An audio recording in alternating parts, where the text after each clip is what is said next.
I didn't get married for love. I was 38 years old when I got engaged, and I was 5 days shy of my 40th birthday when we decided to get married. And one of the reasons why I was reading in 1 Corinthians and reading about the definition of love, I realized that I needed some work and I had never been in love before in my life, according to that definition. So I needed something more. I needed something a little bit more concrete, because I know at times love isn't enough. And I know sometimes I don't even love myself on hard days. And then to love someone else. I began to talk to God, and I remember I kept saying, why do marriages fail? What's the purpose of marriage? Why do people fail? And I remember seeing this image, and the image looked like a map. And as I kept seeing this image, I'm like, this is stupid.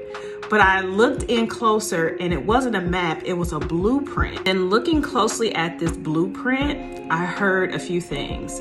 There were 2 reasons that I needed to know why to get married and how to stay married.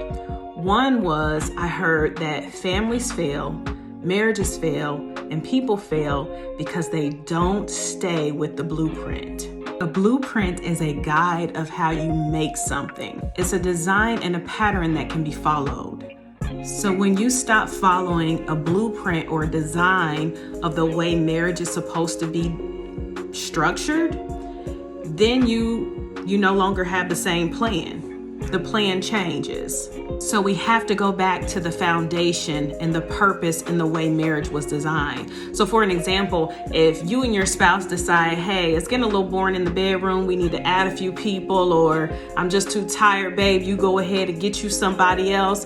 You just changed the design and the plan of the marriage. Biblically, it was never designed for people to have more than one spouse. Yes, they did it in the Bible. They had concubines and all that, but it was never ordained by God. And with all those add-ons, it was so much confusion. Then I heard, why does families fail? And the scripture came to mind, parents, do not provoke your children to anger. And I know somebody's going to say, well, they provoke me to anger. Well, this is where maturity comes in. They're going to provoke you to anger, but it says don't provoke them from anger. And it also tells you to raise them in the discipline and the knowledge of the Lord. So when we stop raising them in the discipline and the knowledge of the Lord, and we stop teaching them biblical principles and moral principles that they need to succeed, we just redesigned the blueprint. Why do people fail? Simply because we just forget God. We forget that we was made in His image.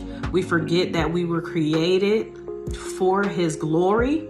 We also forget that we just flat out say He's not even real. And in Romans 1:20, it talks about invisible attributes of God, meaning nature, the things that you can just look around and see.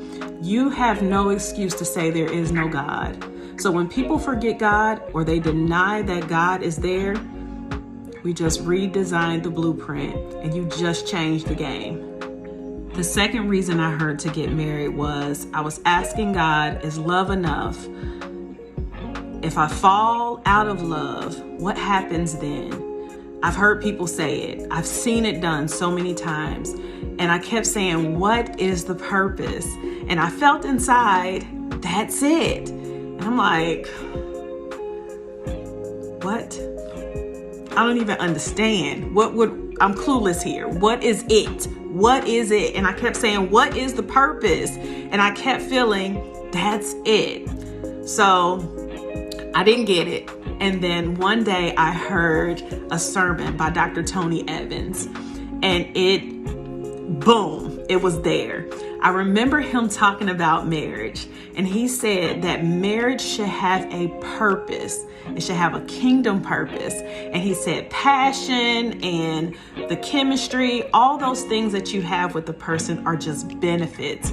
But if you want something to last, yes, you need the love, but you need a purpose. And it shouldn't be any kind of purpose. It should be God's will, God's purpose, God's kingdom. And that lit a fire under me.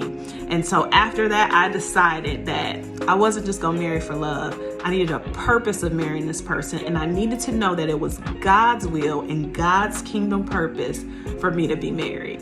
So even though I had said yes, I had the ring on my finger, I still waited for God's kingdom purpose. and then we were able to get married. So I'm the real Gina B. This is Date with a Plate. This is Spiritual Food Edition.